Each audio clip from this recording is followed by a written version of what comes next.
Reading by Greg Marguerite. Goliah by Jack London. In 1924, to be precise, on the morning of January 3rd, the city of San Francisco awoke to read in one of its daily papers a curious letter, which had been received by Walter Bassett, and which had evidently been written by some crank. Walter Bassett was the greatest captain of industry west of the Rockies, and was one of the small group that controlled the nation in everything but name. As such, he was the recipient of lucubrations from countless cranks. But this particular lucubration was so different from the average ruck of similar letters that, instead of putting it into the wastebasket, he had turned it over to a reporter. It was signed Goliah, and the superscription gave his address as Palgrave Island. The letter was as follows: Mr. Walter Bassett, Dear Sir, I am inviting you with 9 of your fellow captains of industry to visit me here on my island for the purpose of considering plans for the reconstruction of society upon a more rational basis. Up to the present, social evolution has been a blind, aimless, blundering thing. The time has come for a change. Man has risen from the vitalized slime of the primeval sea to the mastery of matter, but he has not yet mastered society. Man is today as much the slave to his collective stupidity as 100,000 generations ago he was a slave to matter. There are 2 theoretical methods whereby man may become the master of society, and make of society an intelligent and efficacious device for the pursuit and capture of happiness and laughter. The first theory advances the proposition that no government can be wiser or better than the people that compose that government, that reform and development must spring from the individual, that in so far as the individuals become wiser and better, by that much will their government become wiser and better. In short, that the majority of the individuals must become wiser and better before their government becomes wiser and better. The mob, the political convention, the abysmal brutality and stupid ignorance of all concourses of people give the lie to this theory. In a mob, the collective intelligence and mercy is that of the least intelligent and most brutal members that compose the mob. On the other hand, 1,000 passengers will surrender themselves to the wisdom and discretion of the captain when their ship is in a storm on a sea. In such matter, he is the wisest and most experienced among them. The second theory advances the proposition that the majority of the people are not pioneers, that they are weighted down by the inertia of the established, that the government that is representative of them represents only their feebleness and futility and brutishness, that this blind thing called government is not the serf of their wills, but that they are the serfs of it. In short, speaking always of the great mass, that they do not make government, but that government makes them, and that government is and has been a stupid and awful monster, misbegotten of the glimmerings of intelligence that come from the inertia-crushed mass. Personally, I incline to the second theory. Also, I am impatient. For 100,000 generations, from the first social groups of our savage forebears, government has remained a monster. Today, the inertia-crushed mass has less laughter in it than ever before. In spite of man's mastery of matter, human suffering and misery and degradation mar the fair world. Wherefore I have decided to step in and become captain of this world ship for a while. I have the intelligence and the wide vision of the skilled expert. Also, I have the power. I shall be obeyed. The men of all the world shall perform my bidding, and make governments so that they shall become laughter producers. These modelled governments I have in mind shall not make the people happy, wise, and noble by decree, but they shall give opportunity for the people to become happy, wise, and noble. I have spoken. I have invited you and 9 of your fellow captains to confer with me. On March 3rd, the yacht Energon will sail from San Francisco. You are requested to be on board the night before. This is serious. The affairs of the world must be handled for a time by a strong hand. Mine is that strong hand. If you fail to obey my summons, you will die. Candidly, I do not expect that you will obey, but your death for failure to obey will cause obedience on the part of those I subsequently summon. You will have served a purpose, And please remember that I have no unscientific sentimentality about the value of human life. I carry always in the background of my consciousness the innumerable billions of lives that are to laugh and be happy in future eons on the earth. Yours for the reconstruction of society, Goliah. The publication of this letter did not cause even local amusement.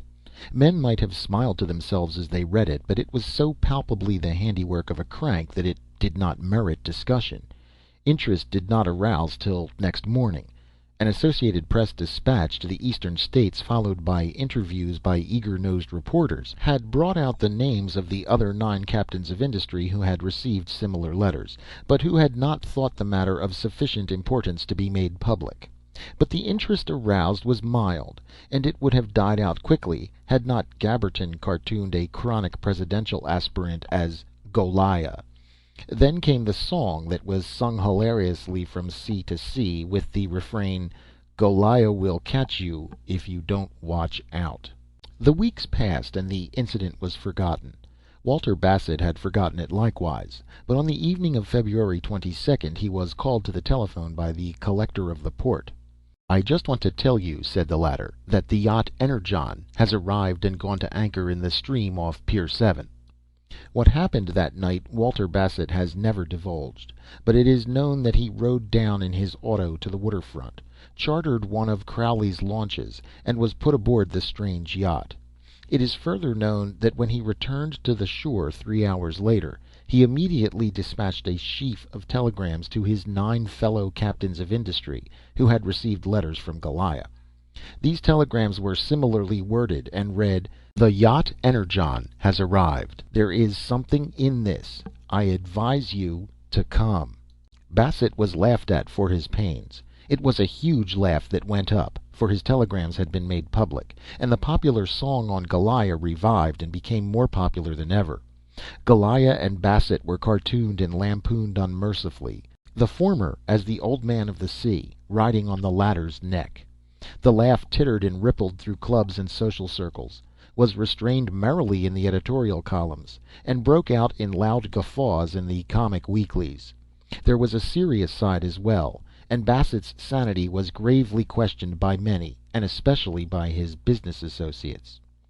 Bassett had never been a short-tempered man, and after he sent the second sheaf of telegrams to his brother captains and had been laughed at again, he remained silent. In this second sheaf he had said, "Come, I implore you, as you value your life, come." He arranged all his business affairs for an absence, and on the night of March 2nd went on board the Energon. The latter, properly cleared, sailed next morning, and next morning the newsboys in every city and town were crying "Extra!" In the slang of the day, Goliah had delivered the goods. The 9 captains of industry who had failed to accept his invitation were dead. A sort of violent disintegration of the tissues was the report of the various autopsies held on the bodies of the slain millionaires. Yet the surgeons and physicians, the most highly skilled in the land, had participated, would not venture the opinion that the men had been slain. Much less would they venture the conclusion at the hands of parties unknown. It was all too mysterious. They were stunned. Their scientific credulity broke down. They had no warrant in the whole domain of science for believing that an anonymous person on Palgrave Island had murdered the poor gentleman. One thing was quickly learned, however, namely that Palgrave Island was no myth. It was charted and well known to all navigators, lying on the line of 160 west longitude, right at its intersection by the 10th parallel north latitude, and only a few miles away from Diana Shoal. Like Midway and Fanning, Palgrave Island was isolated, volcanic, and coral in formation. Furthermore, it was uninhabited. A survey ship in 1887 had visited the place and reported the existence of several springs and of a good harbor that was very dangerous of approach. And that was all that was known of the tiny speck of land that was soon to have focused on it the awed attention of the world. Goliah remained silent until March 24th. On the morning of that day the newspapers published his second letter, copies of which had been received by the 10 chief politicians of the United States, 10 leading men in the political world who were conventionally known as statesmen. The letter, with the same superscription as before, was as follows: Dear Sir, I have spoken in no uncertain tone. I must be obeyed. You may consider this an invitation or a summons, but if you still wish to tread this earth and laugh, you will be aboard the yacht Energon in San Francisco Harbor not later than the evening of April 5th. It is my wish and my will that you confer with me here on Palgrave Island in the matter of reconstructing society upon some rational basis. Do not misunderstand me when I tell you that I am one with a theory. I want to see that theory work, and therefore I call upon your cooperation. In this theory of mine, lives are but pawns. I deal with quantities of lives. I am after laughter, and those that stand in the way of laughter must perish. The game is big. There are 1,500 million human lives today on the planet. What is your single life against them? It is as naught in my theory. And remember that mine is the power. Remember that I am a scientist, and that one life or 1,000,000 lives mean nothing to me as arrayed against the countless billions of lives of the generations to come. It is for their laughter that I seek to reconstruct society now, and against them your own meager little life is a paltry thing indeed. Whoso has the power can command his fellows. By virtue of that military device known as the phalanx, Alexander conquered his bit of the world. By virtue of that chemical device, gunpowder, Cortez, with his several hundred cutthroats, conquered the empire of the Montezumas. Now I am in possession of a device that is all my own. In the course of a century, not more than half a dozen fundamental discoveries or inventions are made. I have made such an invention. The possession of it gives me the mastery of the world. I shall use this invention, not for commercial exploitation, but for the good of humanity. For that purpose I want help, willing agents, obedient hands, and I am strong enough to compel the service. I am taking the shortest way, though I am in no hurry. I shall not clutter my speed with haste. The incentive of material gain developed man from the savage to the semi-barbarian he is today. This incentive has been a useful device for the development of the human, but it has now fulfilled its function, and is ready to be cast aside into the scrap heap of rudimentary vestiges, such as gills in the throat and belief in the divine right of kings. Of course you do not think so, but I do not see that that will prevent you from aiding me to fling the anachronism into the scrap heap. For I tell you now that the time has come when mere food and shelter and similar sordid things shall be automatic, as free and easy and involuntary of access as the air. I shall make them automatic. What of my discovery and the power that discovery gives me? And with food and shelter automatic, the incentive of material gain passes away from the world forever. With food and shelter automatic, the higher incentives will universally obtain, the spiritual, aesthetic, and intellectual incentives that will tend to develop and make beautiful and noble body, mind, and spirit. Then all the world will be dominated by happiness and laughter. It will be the reign of universal laughter. Yours for that day, Goliah. Still the world would not believe. The 10 politicians were at Washington, so that they did not have the opportunity of being convinced that Bassett had, and not one of them took the trouble to journey to San Francisco to make the opportunity. As for Goliah, he was hailed by the newspapers as another Tom Lawson with a panacea, and there were specialists in mental diseases who, by analysis of Goliah's letters, proved conclusively that he was a lunatic. The yacht Energon arrived in the harbor of San Francisco on the afternoon of April 5th, and Bassett came ashore. But the Energon did not sail the next day, for not one of the 10 summoned politicians had elected to make the journey to Palgrave Island. The newsboys, however, called extra that day in all the cities. The 10 politicians were dead. The yacht, lying peacefully at anchor in the harbor, became the center of excited interest. She was surrounded by a flotilla of launches and rowboats, and many tugs and steamboats ran excursions to her. While the rabble was firmly kept off, the proper authorities and even reporters were permitted to board her. The mayor of San Francisco and the chief of police reported that nothing suspicious was to be seen upon her, and the port authorities announced that her papers were correct and in order in every detail. Many photographs and columns of descriptive matter were run in the newspapers. The crew was reported to be composed principally of Scandinavians, fair-haired, blue-eyed Swedes, Norwegians afflicted with the temperamental melancholy of their race, stolid Russian Finns, and a slight sprinkling of Americans and English. It was noted that there was nothing mercurial and flyaway about them. They seemed weighty men, oppressed by a sad and stolid bovine sort of integrity. A sober seriousness and enormous certitude characterized all of them. They appeared men without nerves and without fear, as though upheld by some overwhelming power, or carried in the hollow of some superhuman hand. The captain, a sad-eyed, strong-featured American, was cartooned in the papers as Gloomy Gus, the pessimistic hero of the comic supplement. Some sea captain recognized the Energon as the yacht Scud, once owned by Merivale of the New York Yacht Club. With this clue it was soon ascertained that the Scud had disappeared several years before. The agent who sold her reported the purchaser to be merely another agent, a man he had seen neither before nor since. The yacht had been reconstructed at Duffy's shipyard in New Jersey. The change in her name and registry occurred at that time, and had been legally executed.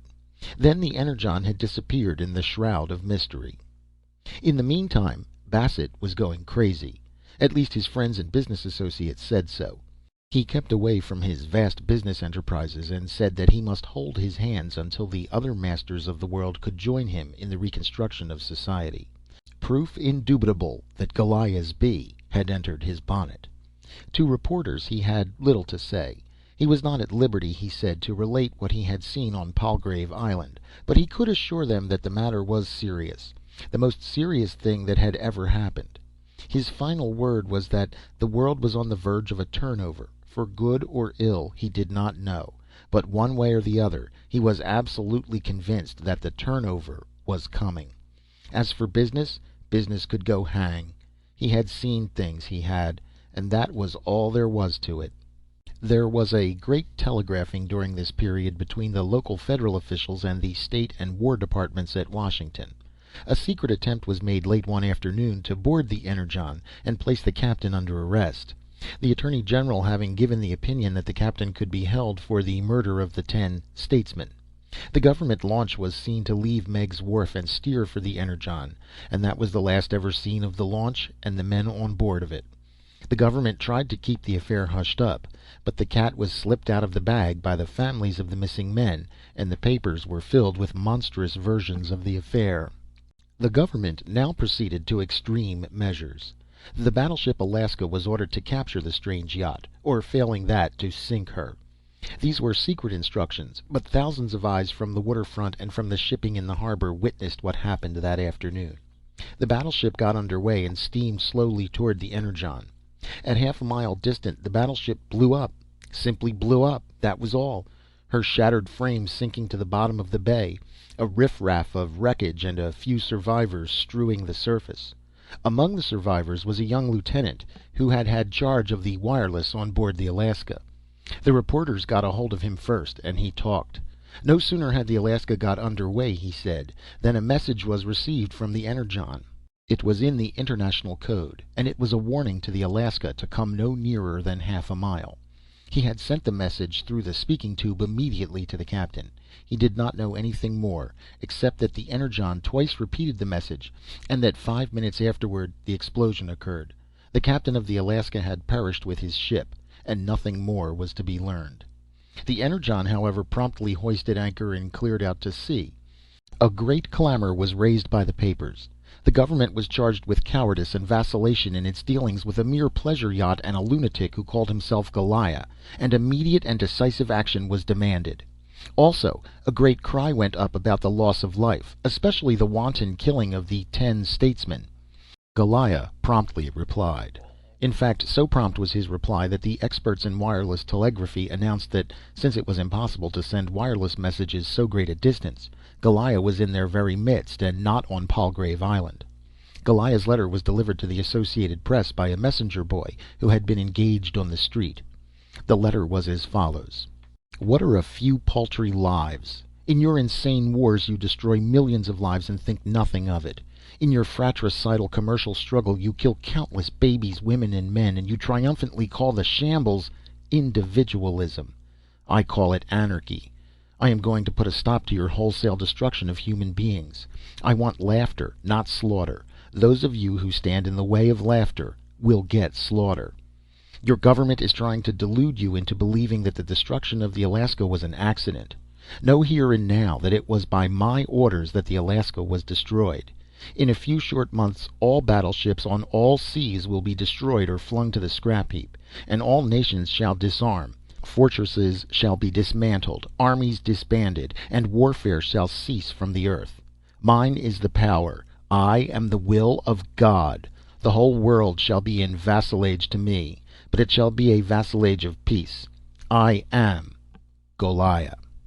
Blow Palgrave Island out of the water, was the headline retort of the newspapers. The government was of the same frame of mind, and the assemblage of fleets began. Walter Bassett broke out in ineffectual protest, but was swiftly silenced by the threat of a lunacy commission. Goliah remained silent. Against Palgrave Island 5 great fleets were hurled: the Asiatic Squadron, the South Pacific Squadron, the North Pacific Squadron, the Caribbean Squadron, and half of the North Atlantic Squadron, the two latter coming through the Panama Canal. I have the honor to report that we sighted Palgrave Island on the evening of April 29th, ran the report of Captain Johnson of the battleship North Dakota to the Secretary of the Navy. The Asiatic Squadron was delayed and did not arrive until the morning of April 30. A council of the admirals was held, and it was decided to attack early next morning. The destroyer Swift 7 crept in unmolested and reported no warlike preparations on the island.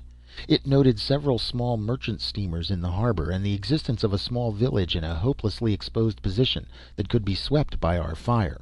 It had been decided that all the vessels should rush in scattered upon the island, opening fire at 3 miles, and continuing to the edge of the reef, there to retain loose formation and engage.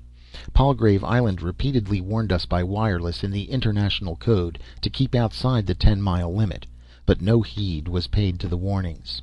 The North Dakota did not take part in the movement of the morning of May 1st. This was due to a slight accident of the preceding night that temporarily disabled her steering gear. The morning of May 1st broke clear and calm. There was a slight breeze from the southwest that quickly died away. The North Dakota lay 12 miles off the island. At the signal, the squadrons charged in upon the island from all sides at full speed. Our wireless receiver continued to tick off warnings from the island. The 10-mile limit was passed, and nothing happened. I watched through my glasses. At 5 miles, nothing happened. At 4 miles, nothing happened. At 3 miles, the New York, in the lead on our side of the island, opened fire.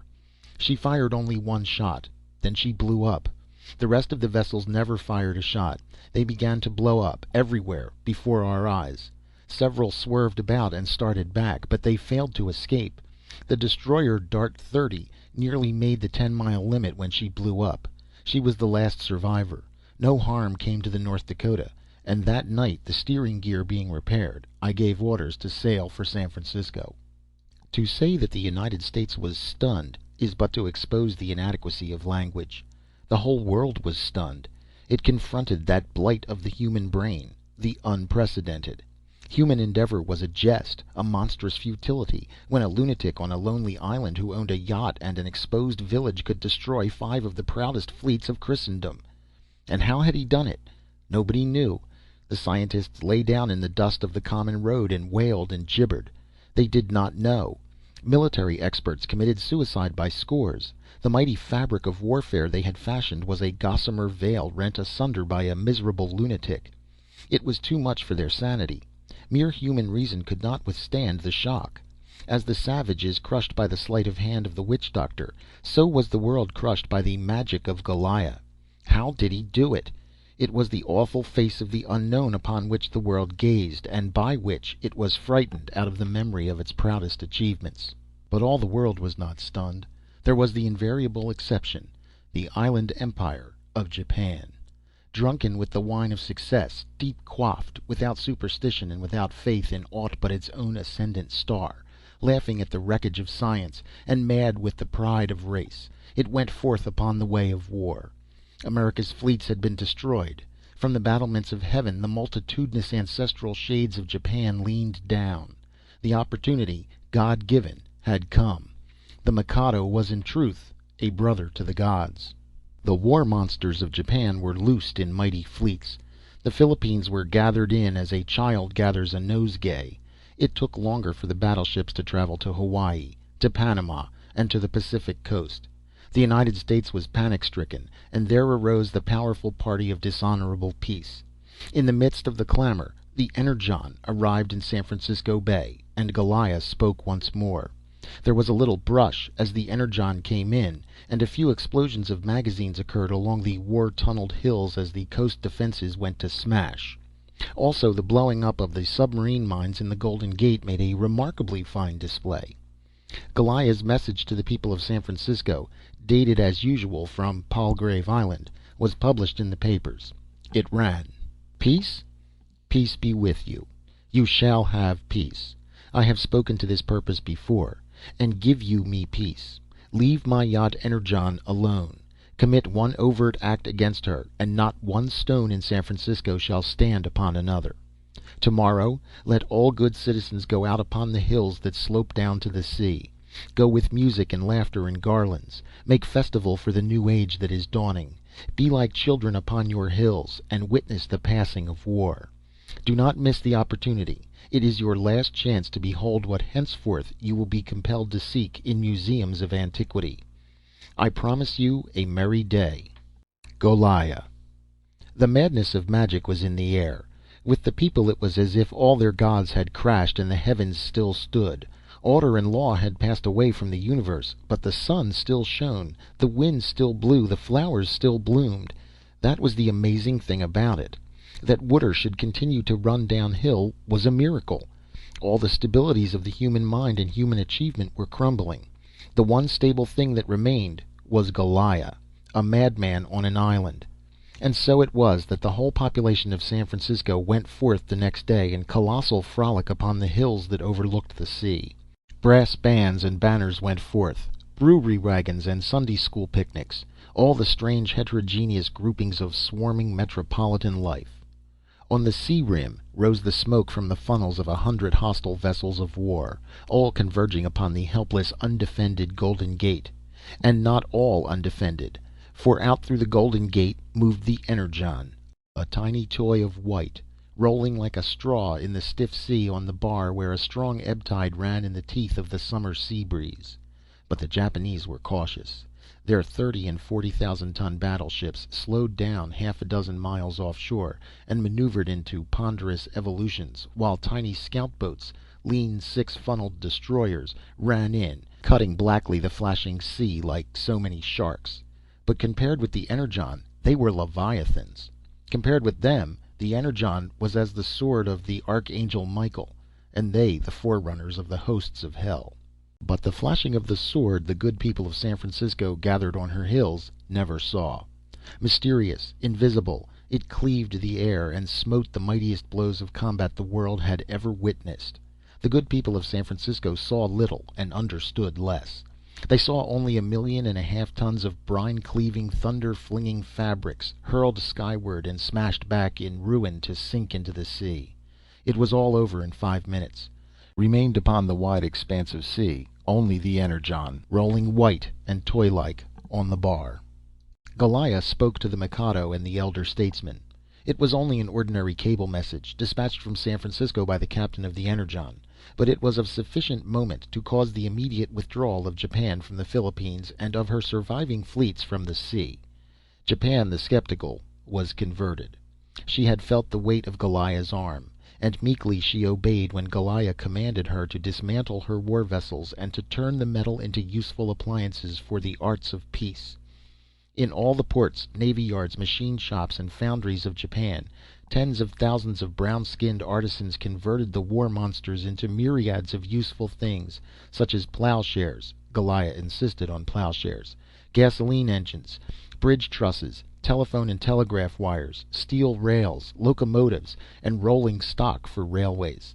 It was a world penance for a world to see, and paltry indeed it made appear that earlier penance, barefooted in the snow, of an emperor to a pope for daring to squabble over temporal power. Goliah's next summons was to the 10 leading scientists of the United States. This time there was no hesitancy in obeying. The savants were ludicrously prompt, some of them waiting in San Francisco for weeks so as not to miss the scheduled sailing date. They departed on the Energon on June 15th, and while they were on the sea, on the way to Palgrave Island, Goliah performed another spectacular feat. Germany and France were preparing to fly at each other's throats. Goliah commanded peace. They ignored the command, tacitly agreeing to fight it out on land where it seemed safer for the belligerently inclined. Goliah set the date of June 19th for the cessation of hostile preparations. Both countries mobilized their armies on June 18th and hurled them at the common frontier. And on June 19th, Goliah struck. All generals, war secretaries, and jingo leaders in the two countries died on that day, and that day two vast armies, undirected, like strayed sheep, walked over each other's frontiers and fraternized. But the great German warlord had escaped. It was learned afterward by hiding in a huge safe where were stored the secret archives of his empire. And when he emerged, he was a very pentient warlord, and like the Mikado of Japan, he was set to work beating his sword blades into plowshares and pruning hooks. But in the escape of the German emperor was discovered a great significance. The scientists of the world plucked up courage, got back their nerve. One thing was conclusively evident: Goliah's power was not magic. Law still reigned in the universe. Goliah's power had limitations. Else had the German emperor not escaped by secretly hiding in a steel safe. Many learned articles on the subject appeared in the magazines. The 10 top scientists arrived back from Palgrave Island on July 6. Heavy platoons of police protected them from the reporters. No, they had not seen Goliah, they said in the one official interview that was vouchsafed, but they had talked with him, and they had seen things. They were not permitted to state definitely all that they had seen and heard, but they could say that the world was about to be revolutionized. Goliah was in the possession of a tremendous discovery that placed all the world at his mercy, and it was a good thing for the world that Goliah was merciful. The 10 scientists proceeded directly to Washington on a special train, where for days they were closeted with the heads of government, while the nation hung breathless on the outcome. But the outcome was a long time in arriving. From Washington the President issued commands to the masters and leading figures of the nation.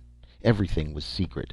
Day by day deputations of bankers, railway lords, captains of industry, and Supreme Court justices arrived, and when they arrived, they remained. The weeks dragged on, and then on. August 25th began the famous issuance of proclamations. Congress and the Senate cooperated with the President in this, while the Supreme Court justices gave their sanction, and the money lords and captains of industry agreed. War was declared upon the capitalist masters of the nation. Martial law was declared over the whole United States, and the supreme power was vested in the President. In one day, child labor in the whole country was abolished. It was done by decree, and the United States was prepared with its army to enforce its decree. In the same day, all women factory workers were dismissed to their homes, and all the sweatshops were closed. "But we cannot make profits," wailed the petty capitalists. "Fools," was the retort of Goliah. "As if the meaning of life were profits. Give up your businesses and your profit mongering." "But there is nobody to buy our business," they wailed. "Buy and sell. Is that all the meaning life has for you?" replied Goliah. "You have nothing to sell. Turn over your little cutthroating anarchistic businesses to the government so that they may be rationally organized and operated." And the next day, by decree, the government began taking possession of all factories, shops, mines, ships, railroads, and producing lands. The nationalization of the means of production and distribution went on apace. Here and there were skeptical capitalists of the moment. They were made prisoners and hauled to Palgrave Island, and when they returned they always acquiesced in what the government was doing. A little later the journey to Palgrave Island became unnecessary. When objection was made, the reply of the officials was, "Goliah has spoken," which was another way of saying he must be obeyed. The captains of industry became heads of departments. It was found that civil engineers, for instance, worked just as well in government employ as before they had worked in private employ. It was found that men of high executive ability could not violate their nature. They could not escape exercising their executive ability any more than a crab could escape crawling or a bird could escape flying. And so it was that all the splendid force of the men who had previously worked for themselves was now put to work for the good of society. The half dozen great railway chiefs cooperated in the organizing of a national system of railways that was amazingly efficacious. Never again was there such a thing as a car shortage. These chiefs were not the Wall Street railway magnates, but they were the men who formerly had done the real work while in the employ of the Wall Street magnates. Wall Street was dead. There was no more buying and selling and speculating. Nobody had anything to buy or sell. There was nothing in which to speculate. "Put the stock gamblers to work," said Goliah. "Give those that are young and that so desire a chance to learn useful trades. Put the drummers and salesmen and advertising agents and real estate agents to work," said Goliah. And by the hundreds of thousands the erstwhile useless middlemen and parasites went into useful occupations. The 400,000 idle gentlemen of the country who had lived upon incomes were likewise put to work. Then there were a lot of helpless men in high places who were cleared out, the remarkable thing about this being that they were cleared out by their own fellows. Of this class were the professional politicians, whose wisdom and power consisted of manipulating machine politics and of grafting. There was no longer any graft, since there were no private interests to purchase special privileges. No bribes were offered to legislators, and legislators for the first time legislated for the people. The result was that men who were efficient, not in corruption, but in direction, found their way into the legislatures. With this rational organization of society, amazing results were brought about. The national day's work was 8 hours, and yet production increased. In spite of the great permanent improvements, and of the immense amount of energy consumed in systematizing the competitive chaos of society, production doubled and tripled upon itself. The standard of living increased, and still consumption could not keep up with production. The maximum working age was decreased to 50 years, to 49 years, and to 48 years. The minimum working age went up from 16 years to 18 years. The 8-hour day became a 7-hour day, and in a few months the national working day was reduced to 5 hours. In the meantime, glimmerings were being caught, not of the identity of Goliah, but of how he had worked and prepared for his assuming control of the world. Little things leaked out, clues were followed up, apparently unrelated things were pieced together. Strange stories of blacks stolen from Africa were remembered, of Chinese and Japanese contract coolies who had mysteriously disappeared, of lonely South Sea islands raided and their inhabitants carried away. Stories of yachts and merchant steamers mysteriously purchased that had disappeared, and their descriptions of which remotely tallied with the crafts that had carried the Orientals and Africans and Islanders away.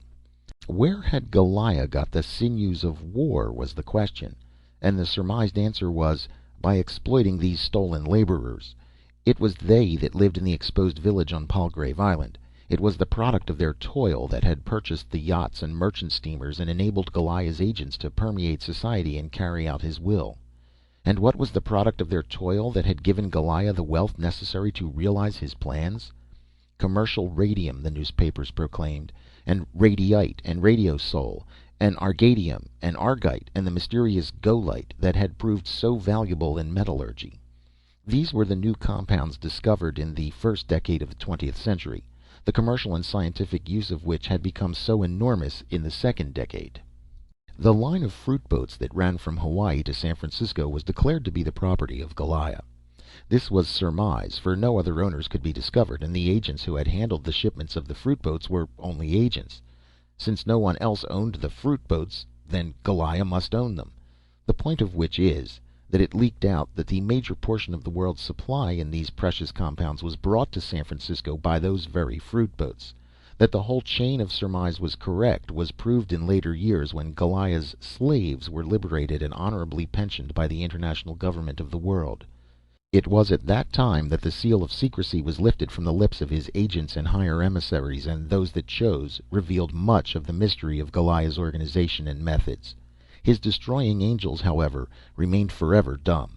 Who the men were who went forth to the high places and killed at his bidding will be unknown to the end of time, for kill they did, by means of that very subtle and then mysterious force that Goliah had discovered and named Energon.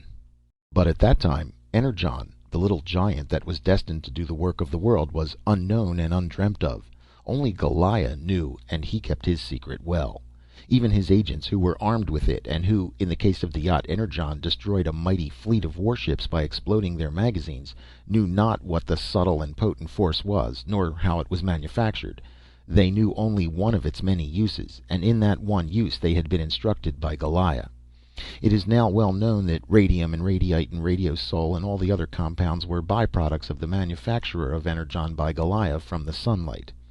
But at that time nobody knew what Energon was, and Goliah continued to awe and rule the world. One of the uses of Energon was in wireless telegraphy. It was by its means that Goliah was able to communicate with his agents all over the world. At that time the apparatus required by an agent was so clumsy that it could not be packed in anything less than a fair-sized steamer trunk. Today, thanks to the improvements of Hensall, the perfected apparatus can be carried in a coat pocket. It was in December 1924 that Goliah sent out his famous Christmas letter, part of the text of which is given here. So far, while I have kept the rest of the nations from each other's throats, I have devoted myself particularly to the United States. Now, I have not given to the people of the United States a rational social organization. What I have done has been to compel them to make that organization for themselves. There is more laughter in the United States these days, and there is more sense. Food and shelter are no longer obtained by the anarchistic methods of so-called individualism, but are now well nigh automatic. And the beauty of it is that the people of the United States have achieved all this for themselves. I did not achieve it for them. I repeat, they achieved it for themselves. All that I did was to put the fear of death in the hearts of the few that sat in the high places and obstructed the coming of rationality and laughter. The fear of death made those in the high places get out of the way. That was all, and gave the intelligence of man a chance to realize itself socially. In the year that is to come, I shall devote myself to the rest of the world. I shall put the fear of death in the hearts of all that sit in the high places in all the nations, and they will do as they have done in the United States, get down out of the high places and give the intelligence of man a chance for social rationality. All the nations shall tread the path the United States is now on. And when all the nations are well along that path, I shall have something else for them, but first they must travel that path for themselves. They must demonstrate that the intelligence of mankind today, with the mechanical energy now at its disposal, is capable of organizing society so that food and shelter be made automatic, labor be reduced to a 3-hour day, and joy and laughter be made universal. And when that is accomplished, not by me, but by the intelligence of mankind, then I shall make a present to the world of a new mechanical energy. This is my discovery. This Energon is nothing more or less than the cosmic energy that resides in the solar rays. When it is harnessed by mankind, it will do the work of the world. There will be no more multitudes of miners slaving out their lives in the bowels of the earth, no more sooty firemen and greasy engineers. All may dress in white if they so will. The work of life will have become play, and young and old will be the children of joy, and the business of living will become joy, and they will compete with one another in achieving ethical concepts and spiritual heights, in fashioning pictures and songs and stories, in statecraft and beautycraft, in the sweat and the endeavor of the wrestler and the runner and the player of games. All will compete, not for sordid coin and base material reward, but for the joy that shall be theirs in the development and vigor of flesh, and in the development and keenness of spirit. All will be joy-smiths, and their task shall be to beat out laughter from the ringing anvil of life. And now one word for the immediate future. On New Year's Day, all nations shall disarm, all fortresses and warships shall be dismantled, and all armies shall be disbanded. Goliah. On New Year's Day, all the world disarmed. The millions of soldiers and sailors and workmen in the standing armies, in the natives, and in the countless arsenals, machine shops, and factories for the manufacture of war machinery were dismissed to their homes. These many millions of men, as well as their costly war machinery, had hitherto been supported on the back of labor. They now went into useful occupations, and the released labor giant heaved a mighty sigh of relief. The policing of the world was left to the peace officers, and was purely social, whereas war had been distinctly anti-social. 90% of the crimes against society had been crimes against private property. With the passing of private property, at least in the means of production, and with the organization of industry that gave every man a chance, the crimes against private property practically ceased. The police forces everywhere were reduced repeatedly, and again and again. Nearly all occasional and habitual criminals ceased voluntarily from their depredations. There was no longer any need for them to commit crime. They merely changed with changing conditions. A smaller number of criminals was put into hospitals and cured, and the remnant of the hopelessly criminal and degenerate was segregated. And the courts in all countries were likewise decreased in number again and again. 95% of all civil cases had been squabbles over property, conflicts of property rights, lawsuits, contests of wills, breaches of contract, bankruptcies, etc. With the passing of private property, this 95% of the cases that cluttered the courts also passed. The courts became shadows, attenuated ghosts, rudimentary vestiges of the anarchistic times that had preceded the coming of Goliah. The year 1925 was a lively year in the world's history. Goliah ruled the world with a strong hand. Kings and emperors journeyed to Palgrave Island, saw the wonders of Energon, and went away with the fear of death in their hearts, to abdicate thrones and crowns and hereditary licenses. When Goliah spoke to politicians, so-called statesmen, they obeyed or died. He dictated universal reforms, dissolved refractory parliaments, and to the great conspiracy that was formed of munitious money lords and captains of industry, he sent his destroying angels. The time is past for fooling, he told them. You are anachronisms. You stand in the way of humanity. To the scrap heap with you. To those that protested, and they were many, he said, this is no time for logomachy. You can argue for centuries. It is what you have done in the past. I have no time for argument. Get out of the way. With the exception of putting a stop to war and of indicating the broad general plan, Goliah did nothing. By putting the fear of death into the hearts of those that sat in the high places and obstructed progress, Goliah made the opportunity for the unshackled intelligence of the best social thinkers of the world to exert itself. Goliah left all the multitudinous details of reconstruction to these social thinkers. He wanted them to prove that they were able to do it, and they proved it. It was due to their initiative that the White Plague was stamped out from the world. It was due to them, and in spite of a deal of protesting from the sentimentalists, that all the extreme hereditary inefficients were segregated and denied marriage. Goliah had nothing whatever to do with the instituting of the colleges of invention. This idea originated practically simultaneously in the minds of thousands of social thinkers. The time was ripe for the realization of the idea, and everywhere arose the splendid institutions of invention. For the first time, the ingenuity of man was loosed upon the problem of simplifying life instead of upon the making of money-earning devices. The affairs of life, such as house cleaning, dish and window washing, dust removing and scrubbing and clothes washing, and all the endless sordid and necessary details, were simplified by invention until they became automatic. We of today cannot realize the barbarously filthy and slavish lives of those that lived prior to 1925. The international government of the world was another idea that sprang simultaneously into the minds of thousands. The successful realization of this idea was a surprise to many, but as a surprise it was nothing that received by the mildly Protestant sociologists and biologists when irrefutable facts exploded the doctrine of Malthus. With leisure and joy in the world, with an immensely higher standard of living, and with the enormous spaciousness of opportunity for recreation, development, and pursuit of beauty and nobility and all the higher attributes, the birth rate fell, and fell astoundingly. People ceased breeding like cattle, and better than that, it was immediately noticeable that a higher average of children was being born. The doctrine of Malthus was knocked into a cocked hat, or flung to the scrap heap, as Goliah would have put it. All that Goliah had predicted that the intelligence of mankind could accomplish with the mechanical energy at its disposal came to pass. Human dissatisfaction practically disappeared. The elderly people were the great grumblers, but when they were honorably pensioned by society as they passed the age of limit for work, the great majority ceased grumbling. They found themselves better off in their idle old days under the new regime, enjoying vastly more pleasure and comforts than they had in their busy and toilsome youth under the old regime.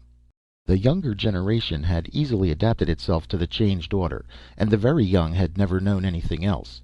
The sum of human happiness had increased enormously. The world had become gay and sane.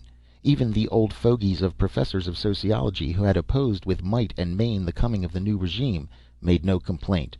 They were a score of times better remunerated than in old days, and they were not worked nearly so hard.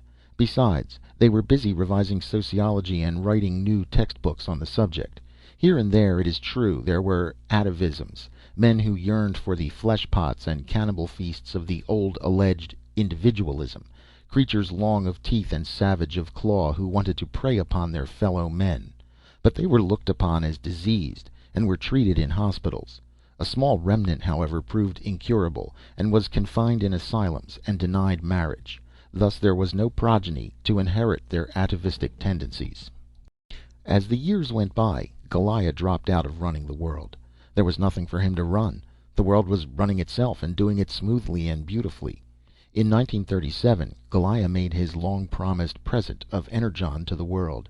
He himself had devised 1,000 ways in which the little giant could do the work of the world, all of which he made public at the same time. But instantly the colleges of invention seized upon Energon and utilized it in 100,000 additional ways. In fact, as Goliah confessed in his letter of March 1938, the colleges of invention cleared up several puzzling features of Energon that had baffled him during the preceding years. With the introduction of the use of Energon, the 2-hour workday was cut down almost to nothing. As Goliah had predicted, work indeed became play, and so tremendous was man's productive capacity, due to Energon and the rational social utilization of it, that the humblest citizen enjoyed leisure and time and opportunity for an immensely greater abundance of living than had the most favored under the old anarchistic system. Nobody had ever seen Goliah, and all the peoples began to clamor for their savior to appear. While the world did not minimize his discovery of Energon, it was decided that greater than that was his wide social vision. He was a superman, a scientific superman, and the curiosity of the world to see him had become well nigh unbearable. It was 1941, after much hesitancy on his part, that he finally emerged from Palgrave Island.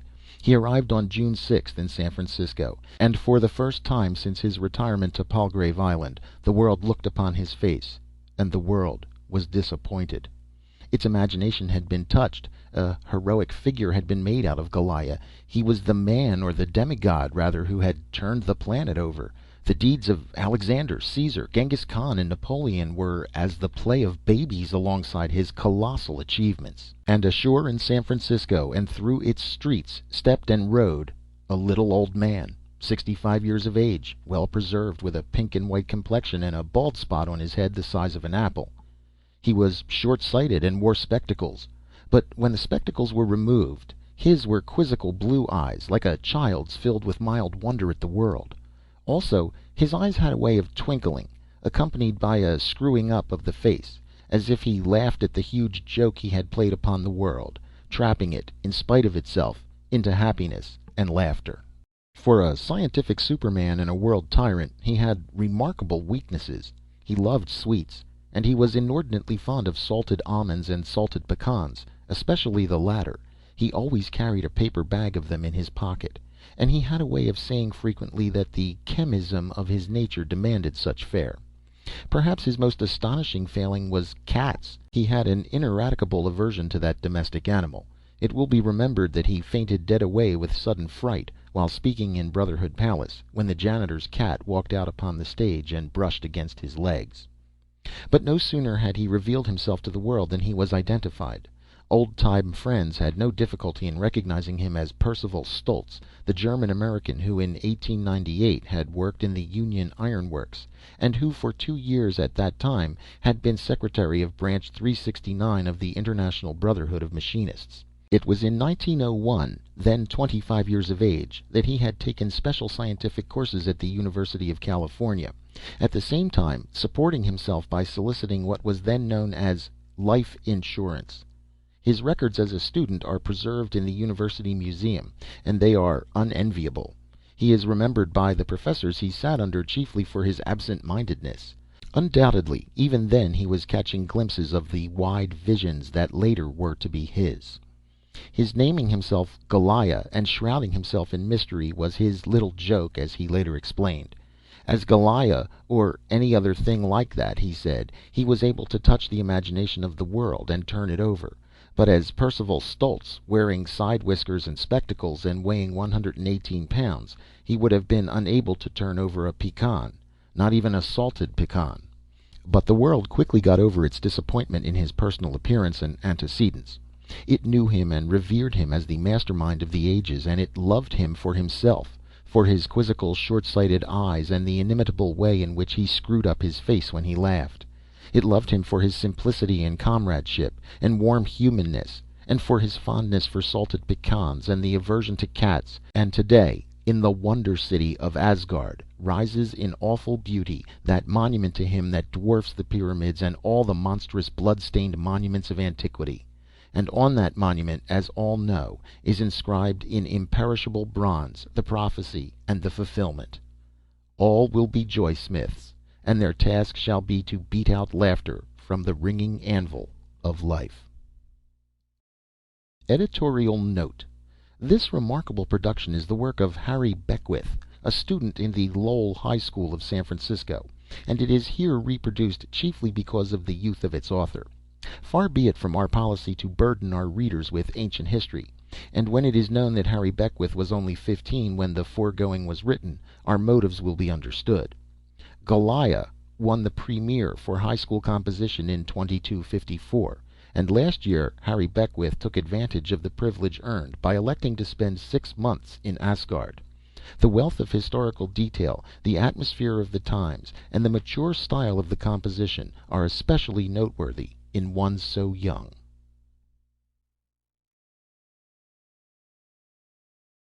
End of Goliah by Jack London.